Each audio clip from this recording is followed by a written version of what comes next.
Welcome to Shul.com. We're talking about a little bit of the Jewish history that was prior to the destruction of the temple, Asara Tevet. There were a few important things that happened. We're actually going to go back to the year 3205 of the Jewish calendar, or 555 years before the Common Era. Let's take a look. Galut Aseret HaShevatim. This was the exile of the 10 tribes. We are a total of 13 tribes, because we have Yosef as Ephraim and Menashe, and these are the 10 that got exiled. Galut Yisrael Haita, the exile of Israel was 133 years before the exile of Yehuda. What happened after the king Shlomo, after his son Rehoboam, at that point, the kingdom of Israel was divided in two. You had Malchut Israel, which you had Yehoyakim ben Nevat and others that came after him. That was the Malchut of Israel. Then you have Malchut Yehuda, which was Malchut Bet David, the actual descendants of David HaMelech, as the other one. So in the exile of Israel was 133 years before Yehuda, which means they still had a Bet HaMikdash, but they lost a gross majority of their tribes. They were taken hostage. V'hashevatim huglu the Ashura. They went through Assyria. Al Yedeh Melech Ashur, through the king of Assyria. 3 galuyot galu aset hashevatim. The 10 tribes got sent out on 3 different exiles. Let's take a look. Bishnat, in the year 3187, which was 573 before the Common Era. Bishnat ha'esnim lepekach melech Israel, on the 20th year of the king of Israel. Shana David le'achaz melech Yehuda, the 4th year of Achaz, the king of Judah. Ba melech Ashur tiglat pilasar. So you had the king of Assyria, Hayulo Shiv'a Shemot. He had 7 names. One of them was Sancheriv, second was Plansar, the third one Shalmansar, the 4th Fool, the 5th Sidgon. Then you have Asnafar, Rava, V'yekara, or Vikira. Zavodazara, right? Yeah, these were his names. It's interesting that it has the name Fool, because it says that Amraphel was Nimrod, and they said, why did they call him Amraphel? Because he told Abraham Avinu, Amar Fool.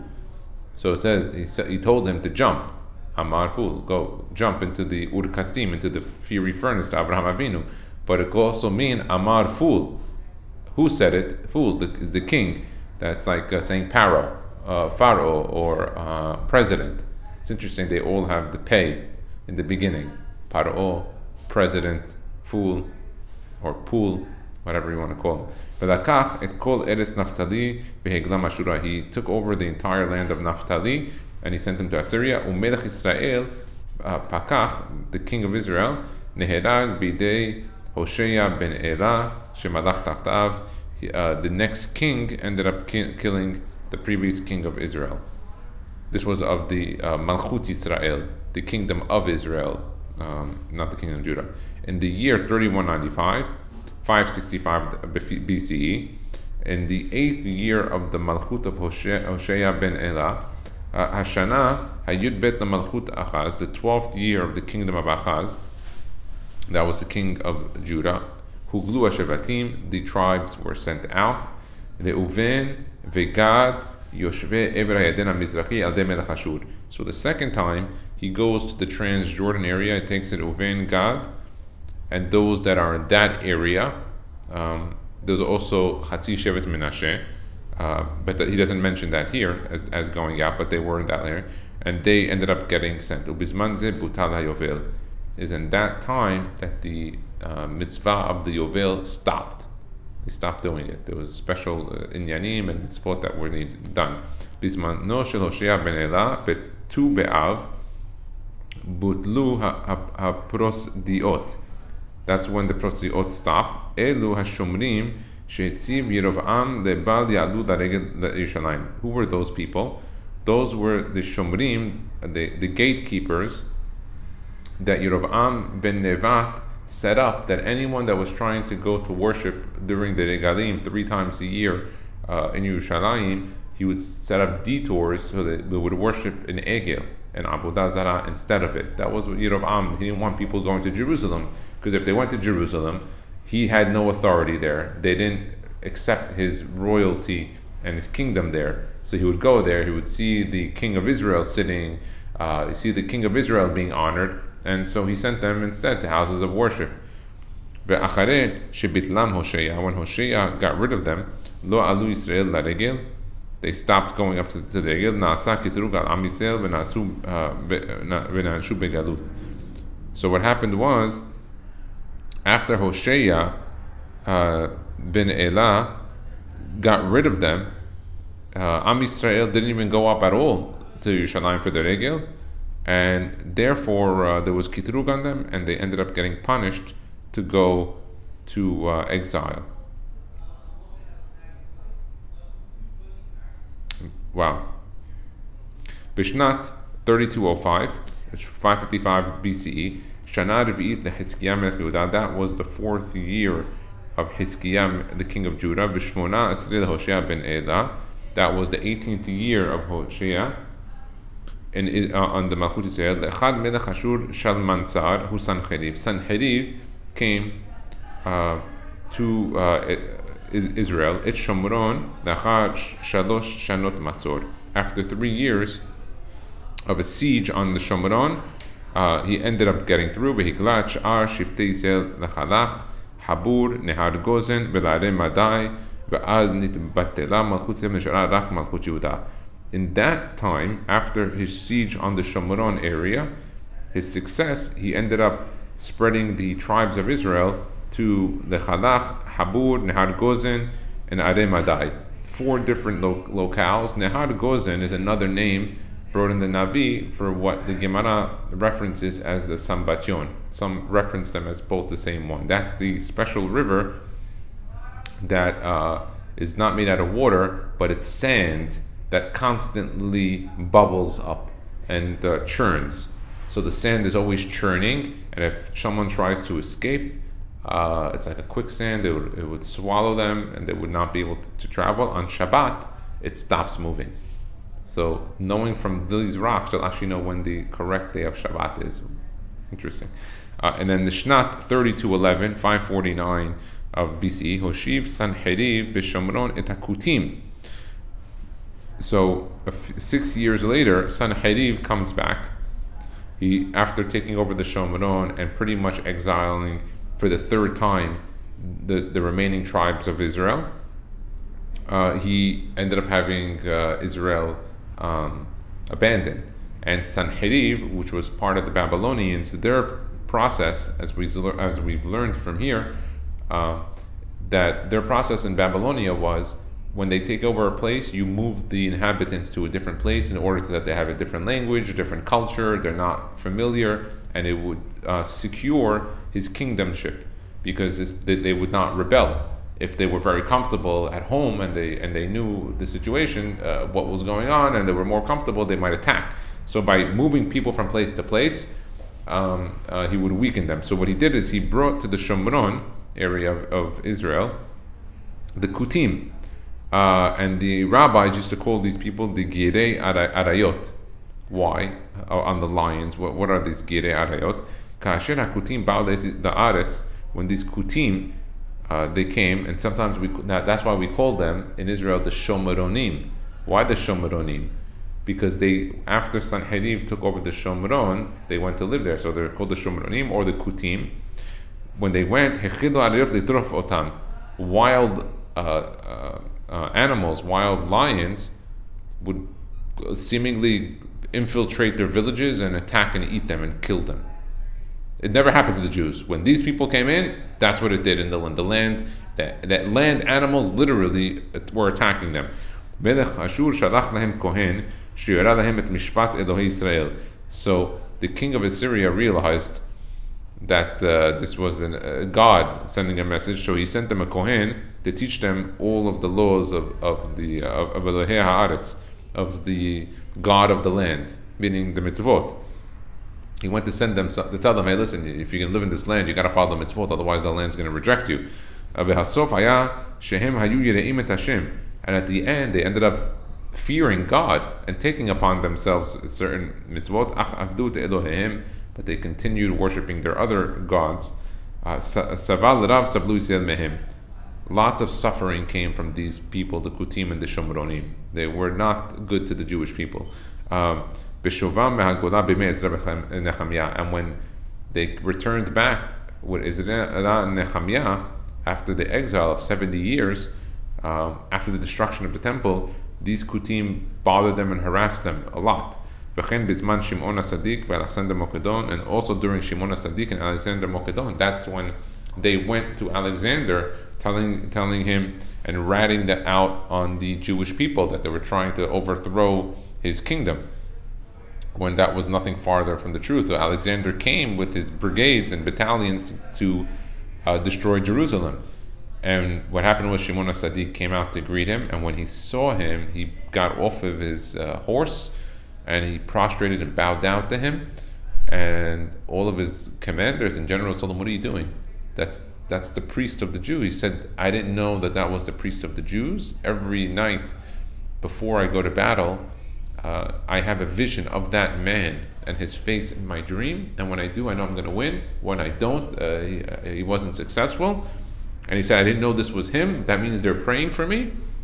We're going to keep the Beit HaMikdash. We're not going to destroy it." And because of that, all the Jewish boys born that year were called Alexander after him. And till today, which is now close to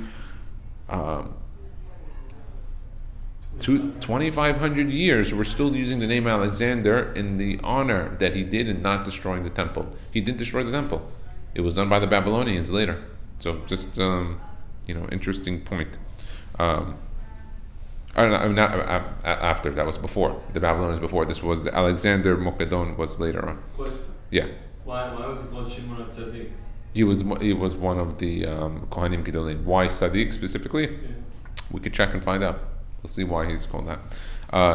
In Bishnat 3213, which is 547 BC, Nisa Sanherib Melech Ashur lechbosh gam et Yehuda. So Sanherib, after taking over the Shomron and putting the Kutim over there and exiling the 10 tribes, he now went after Yehuda. Achmal Kashil Yehuda, the king of Judah, Tzidkiyahu HaMelech HaSadik, which was a righteous king, Amadhu ve'imo betfilah ubitchu b'Hashem.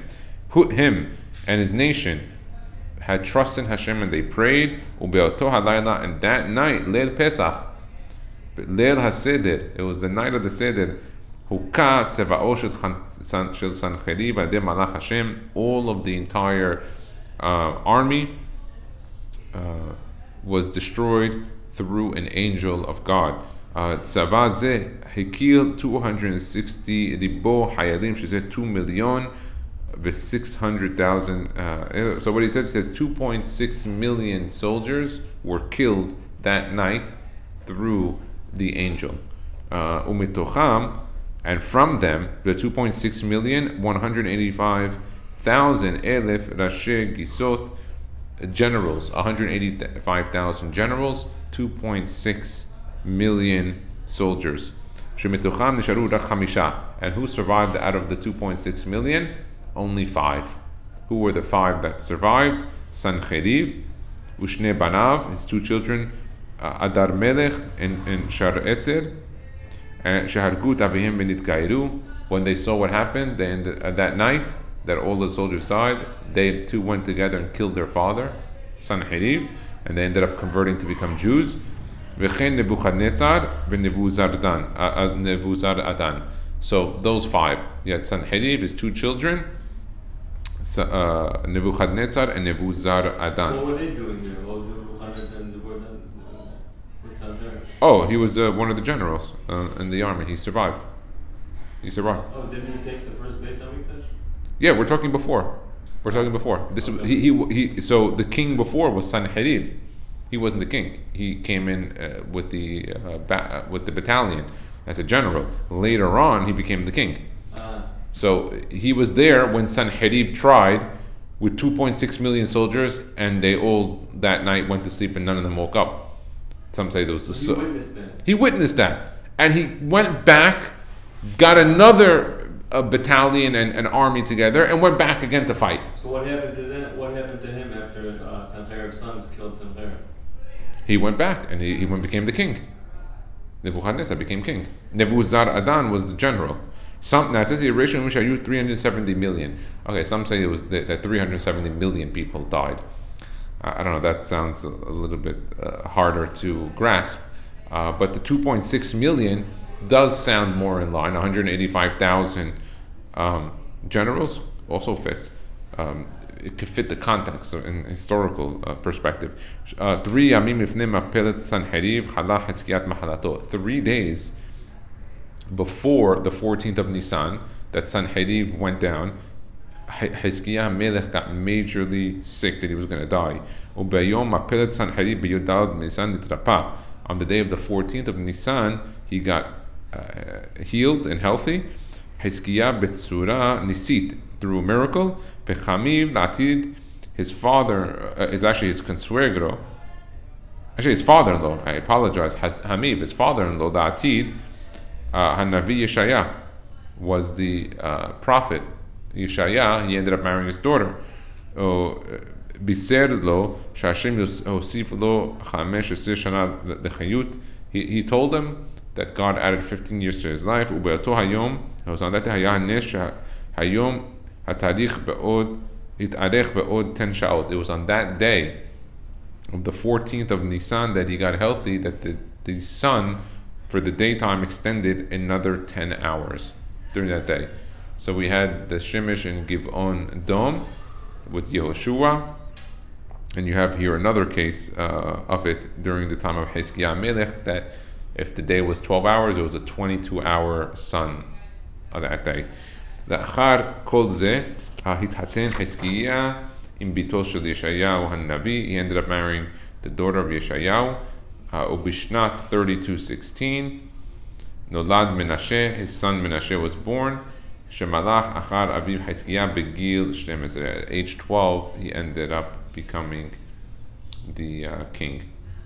So that means he ended up having the child, presumably after 3 years, because he had another 15 years of life. It was at that time that Yeshaya Navi, when he first came to see Hizkiah Melech, he told them that he was dying and he had no Olam Haba.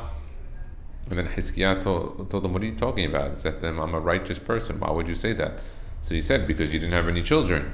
He said, yeah, I didn't have any children. And that Hizkiah was saying was because I, through Ruach HaKodesh prophecy, or high level of spirituality, I saw that the child that was going to be born was going to be one that was not going to worship God and he was going to do bitter things in the eyes of God, so I chose not to.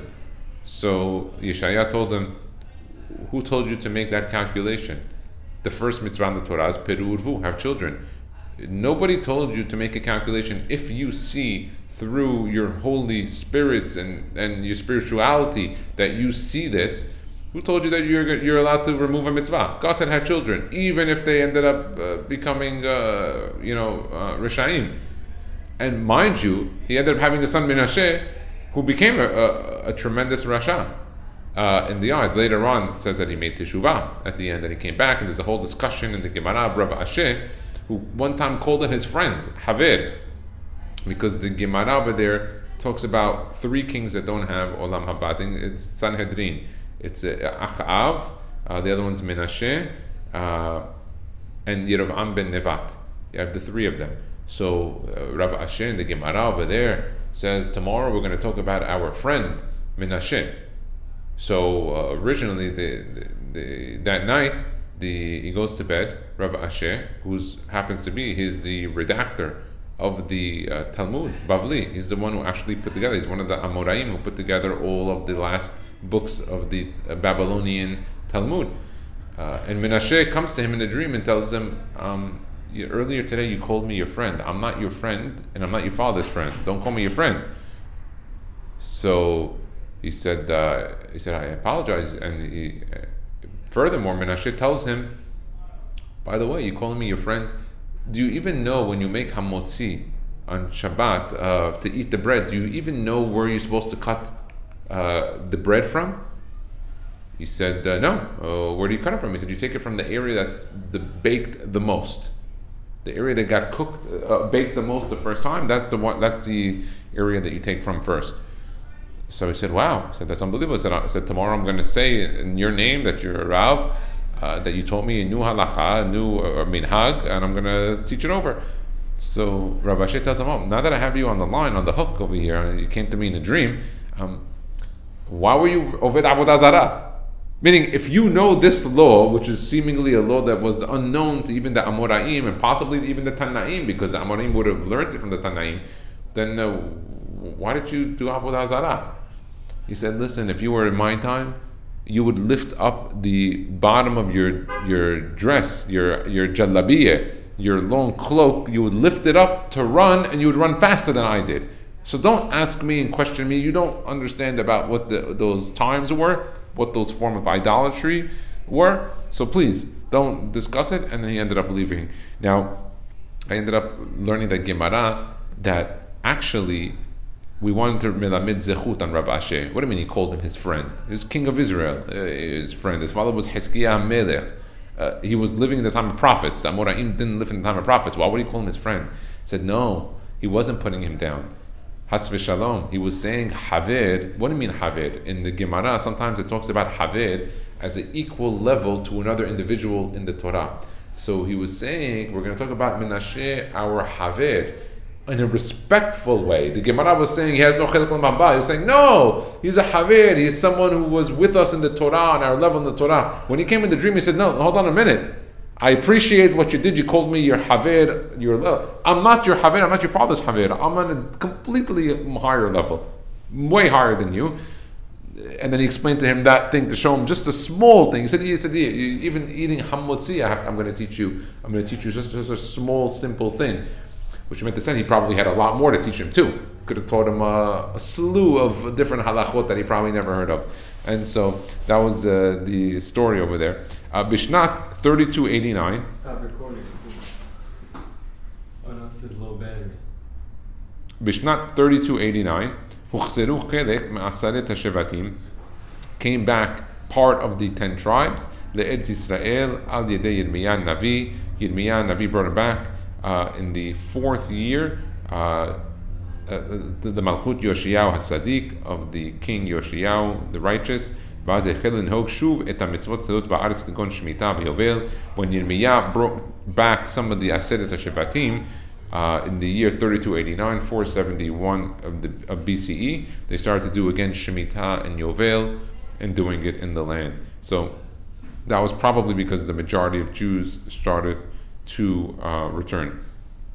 Galut Yehoyakim, that's the Galut of the Yeladim, the exile of the children. In the year 3316, 444 BCE, Humlach Yehoyakim al yedei Paro Neche. Yehoyakim becomes the king through Paro Neche. Paro was the king in Egypt. Neche, he had no legs, or he couldn't walk, or he had trouble walking. 3 years la'achar techilat kehunato shel Yehoyakim. 3 years before Yehoyakim rises, Melech Nebuchadnezzar. 3 years before Yehoyakim, the king Nebuchadnezzar rises to power. B'shana sheniya shel Nebuchadnezzar, the 2nd year, the 5th year of Yehoyakim, Kavash et Yerushalayim v'sam et Yehoyakim Melech. He took over Jerusalem, and he ended up putting Yehoyakim as the king. Nebuchadnezzar. Ulam ka'avu shlosha shanim marad bo Yehoyakim. But during those 3 years, Yehoyakim rebelled against him. B'meshech shlosha shanim.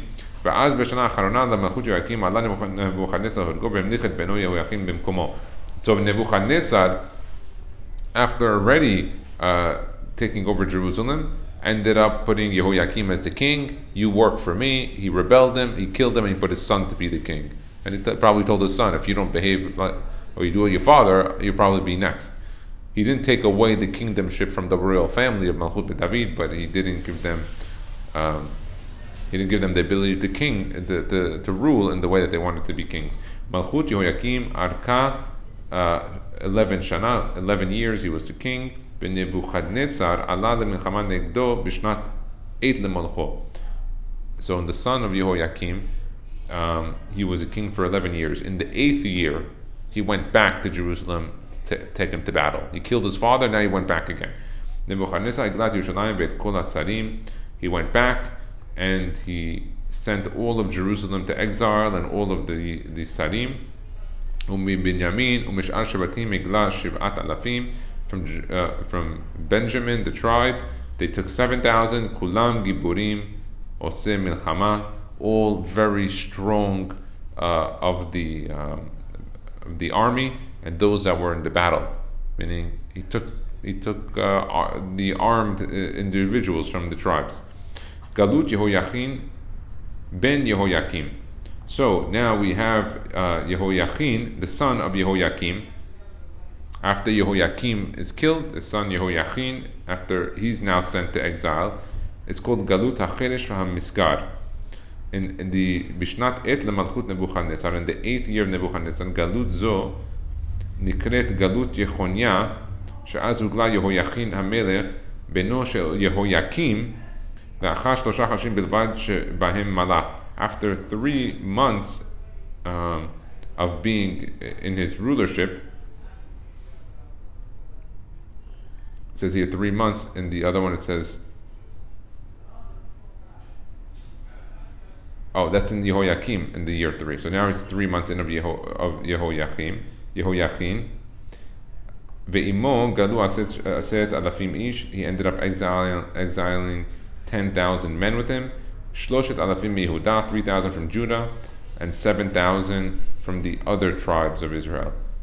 Who were the people that got exiled in the Galut HaCheresh VaMisgar of the called Galut? Yehoyachin ben Yehoyakim. Who were they? Yechezkel Navi, Mordechai HaYehudi, Daniel, Hananiah, Mishael, Azariah, Ve'od Chachmei Yisrael, a lot of the prophets and rabbis. Kinui Cheresh VaMisgar, hu kinui leGedolei HaTorah. They're called the Cheresh VaMisgar because these were the great ones in the Torah. Cheresh ka'asher ha'echad poteach hakol shotkin. Why are they called Galut HaCheresh? Of the one who can't hear, like Cheresh is deaf. Why? Because whenever these people spoke, everyone kept quiet. Understand? Nobody spoke when they did. So that's why they called the Galut HaCheresh, because the people that were spoke were on such a high level of Torah that everyone stayed silent. Misgar, why Misgar? Because everyone would sit down in front of them and learn. So they would sit down in front of them, learn, and not talk. Okay, Tzidkiyahu dod Yehoyachim. Now comes Tzidkiyahu, the uncle of Yehoyachin. So that's the brother of Yehoyakim. And there's a lot of similar names here. Okay, Tzidkiyahu haya ben Yoshiyahu HaMelech. He was the son of Yoshiyahu HaMelech. V'neched HaNavi Yirmiyah. He was the grandson of the prophet Yirmiyah, Mibito Chamutel, from his daughter. Huaya Melech Sadiq. He was a righteous. It's called Tzidkiyahu, so the word Sadiq is in his name. Bishnat HaRevi'it Lechehunato Himlich Oto Nebuchadnezzar Gam Al Sh'ar Ha'amim. So, in the 4th year, Nebuchadnezzar ends up making him a king, not only on Israel, but also on the other nations. I guess he saw the righteousness of this king, and he saw he's from the family of the prophets. They had respect for the spiritual leaders. He makes them a king on Edom, Moab, Ammon, Tzur, Sidon, all the neighboring areas. מכיוון ששמע לעשות עבדיו למרוד בנבוכדנצר בניגוד לעשות ירמיהו הנביא, he ended up, Tzidkiyahu, the righteous king, ended up trying to rebel against Nebuchadnezzar, even though he gave him these abilities and these strengths in order to rule on the other nations. He ended up going with the Avadav, the servants or the slaves of Nebuchadnezzar, to overthrow the king. The king caught the plot of the coup d'etat, and even though Tzidkiyahu didn't listen to his grandfather Yirmiyahu Navi told him, don't do it. Don't try to do a political stunt on Nebuchadnezzar. You don't need to. So he told him what was going to happen down the line? He didn't tell him down the line, but he told him, don't go against Nebuchadnezzar. There's no reason to. Oh, he was still alive. He was still alive, yeah, he's still alive, Yirmiyahu Navi. And Ne'enash al kach, he didn't listen to the prophet, his grandfather. וכן בעקבות הפרת השבועה שנשבע לנבוכדנצר שלא יגלה שראהו אוכל הנרד חיה וחכמי ישראל הפרו לו הנדר. So what happened? He tried to rebel against Nebuchadnezzar. He caught the rebellion, and now he found out that Tzidkiyahu Melech was in on it. That was the first problem. Second thing, Tzidkiyahu was close to Nebuchadnezzar. That's why he gave him the ability to rule these other nations. One time he walked in on him and he was eating a rabbit, alive. He was slicing up the rabbit while it was still moving and living. And Nebuchadnezzar was very embarrassed that he saw someone. I guess Nebuchadnezzar had a desire to eat a rabbit like that, still alive. And that's, by the way, that's the Sheva Mitzvot B'nei Noach. It's asur to eat even min hachai. I guess there was some desire to have it, and he was like, could you imagine a king walking into another king and he's all bloodied up and there's an animal in front of him alive? He was so embarrassed. He told him, you have to swear in your God's name that you're not going to violate and tell anybody what you just saw. So he didn't kill him. He could have killed Tzidkiyahu Melech. He didn't kill him. He told him, just swear to me. He swore to him he's not going to do it. How do we know the story? So what happened? He ended up going back to Israel, and he went to the rabbis, and he had the rabbis do hatarat nedarim. They made hatara that he's absolved from the promise, and he went and he joked around with it with the other kings.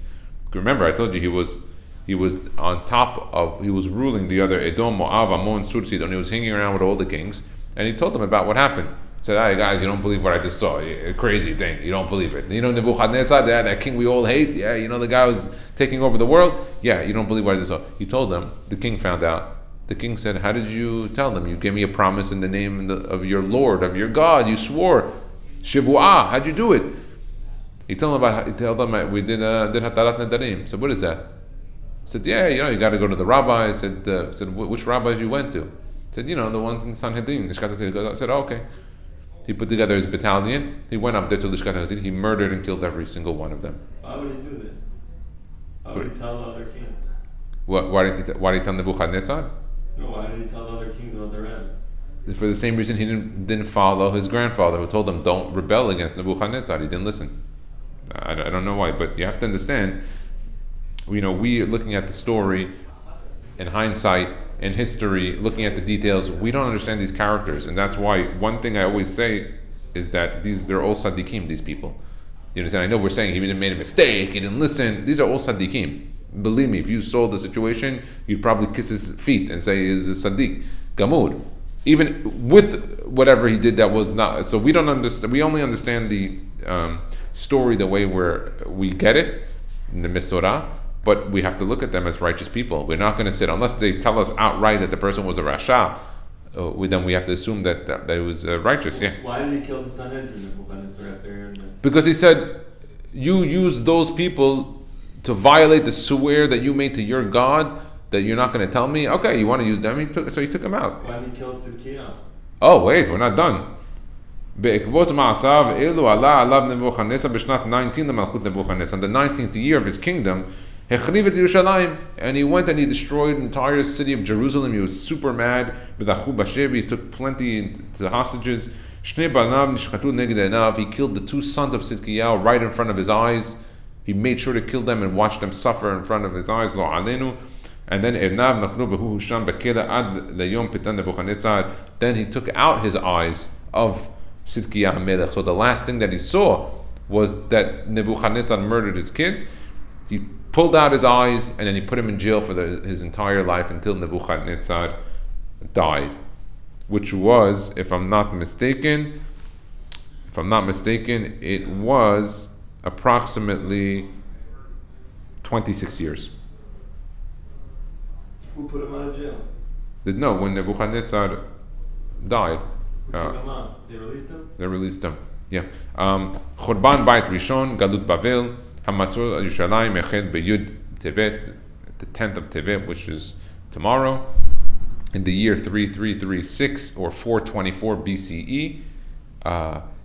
The siege was on Jerusalem. Ve'ir huvke'a lachar shnatayim v'chetzi b'yom zayin b'tamuz, 2.5 years. So 6 months from today plus 2 years. On the 7th of Tammuz, they broke through the city, and then 3 weeks later, they finally broke through to get to the Beit HaMikdash, and they infiltrated. Beit HaMikdash ochra be'olah be'esh betet be'av. It burned on the 10th of Av, the Et Erev, at night. Sach hakol, מתחילת המלכות שלמה עד החורבן עברו 414 years from the time of Shlomo HaMelech until the destruction of the temple. הפחת מהן 4 שנים עד שנבנה בית המקדש, removed from the 414, the 4 years of construction. סך הכל 410 שנה עמד בית המקדש על תילו. It was 410 years. ו-850 שנה, it was 850 years מכניסת בני ישראל לארץ ישראל שהם 17 יובלות. So 17 yovels they had from the time they went into Eretz Yisrael. V'remez b'davar, you have a remez on the hint, the word Bereshit. Why? Bereshit is Bet Resh, Bait Rishon, Esh, Aleph Shin is Allah Be'esh, Yud Tav, Bishnat Tav Yud, the Kiyuma, 410. It's interesting to note also the 420 years of the second temple includes the construction. So then begins now the Chorban Bait Rishon of the Galut Bavel. What happens? Hamatzor al Yerushalayim hechel beyud Tevet in Shnat 3336, 424 BCE. That's when on the 10th of Tevet they ended up doing a siege on Jerusalem. This is Nebuchadnezzar. On the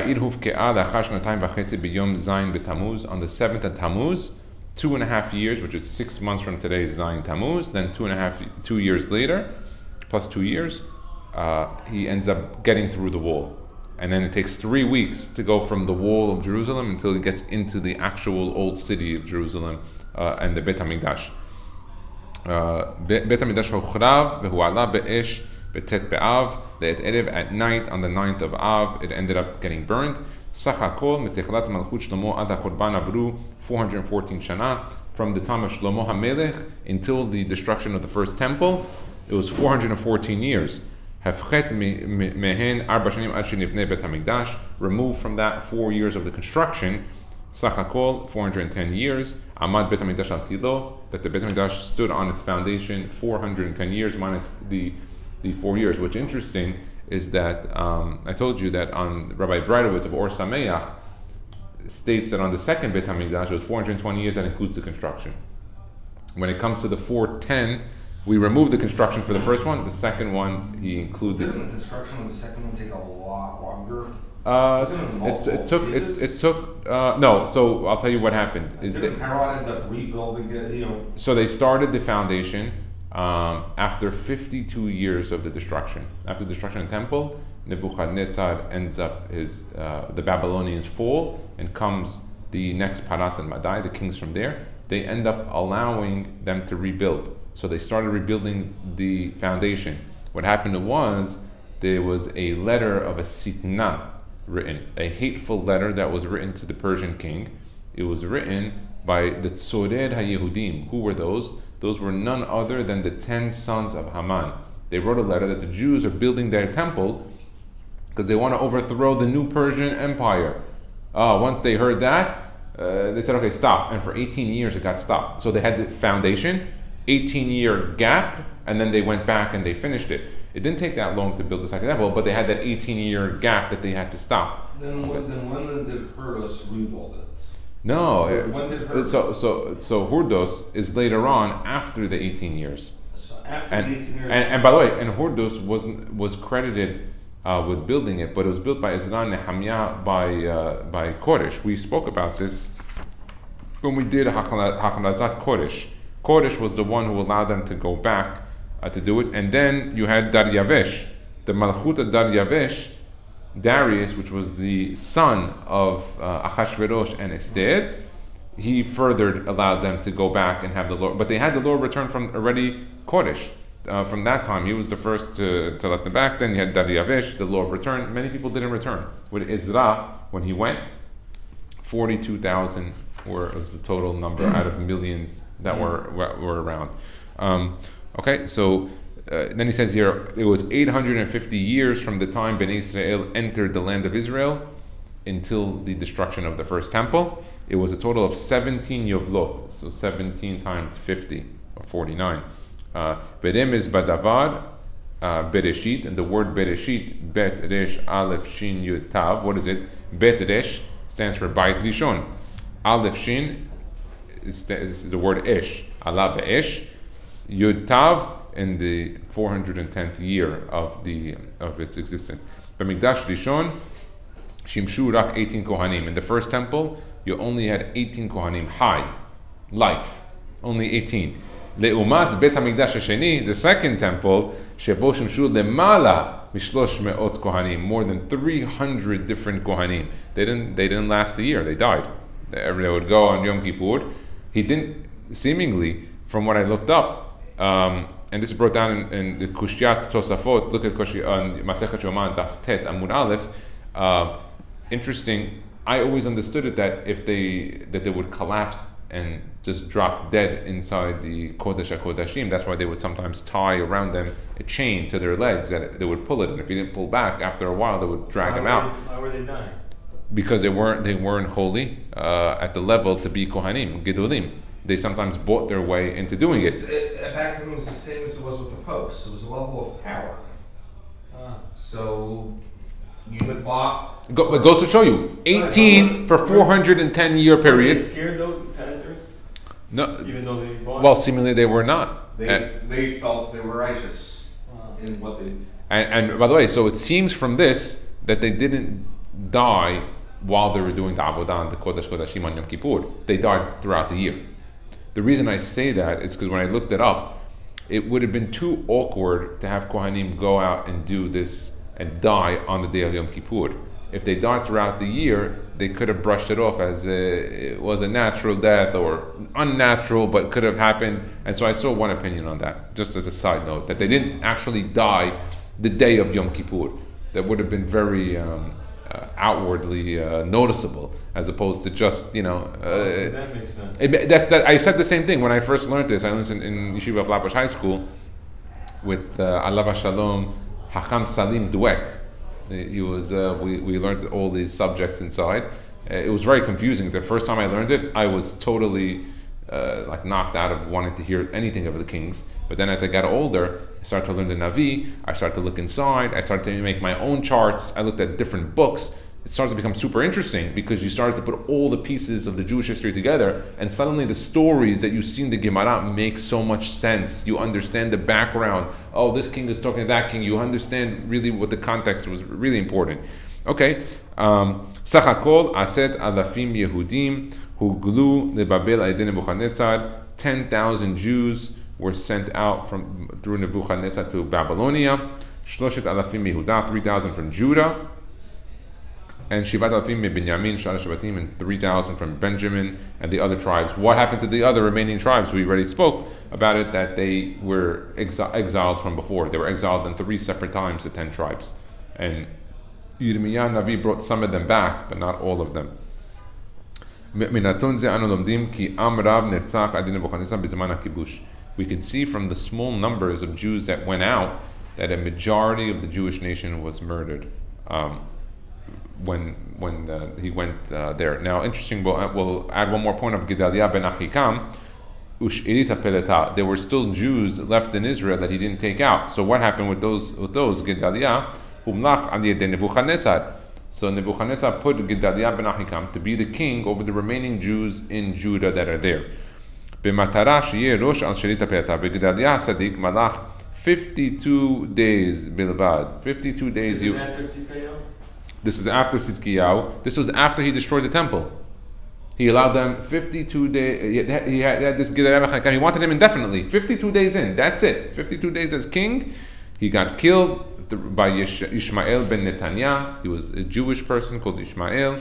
On the 3rd of Tishri. Some say he actually was killed on Aleph Tishri, but we don't fast that day. We fast on the 3rd. Actually, as a side note, we fast Erev. Erev Rosh Hashanah, the day before Rosh Hashanah. It's a good custom. It's Yom Kippur Katan to fast. Some say he died on Rosh Hashanah, but they pushed it up. Once he got killed, he took everybody out. There probably were still pockets of Jews, but not a controlled or through the rulership.